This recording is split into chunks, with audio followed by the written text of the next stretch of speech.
Hey everyone, today I'm going to show you how to change the font style on your iPhone using iOS 18. First, open the Settings app on your phone, then tap on General. Scroll down and tap on Fonts.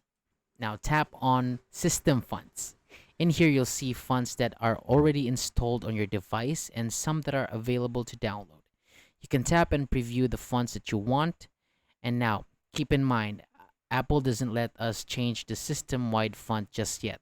But don't worry, there's a cool workaround using accessibility settings. So, go back to the main settings menu and tap on accessibility. Scroll down until you see the accessories section, then tap on keyboard and typing. Next, tap on hover typing and turn it on. Once that's enabled, you'll see a fonts option. Tap on it, then choose the font that you want to use.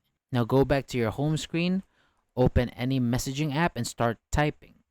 And then you'll see your selected font appear in a hover box above the keyboard. It's a fun way to see how the font looks while you type. And that's it. If this video helped you out, don't forget to like and subscribe for more. Thank you so much for watching, and I'll see you on the next one.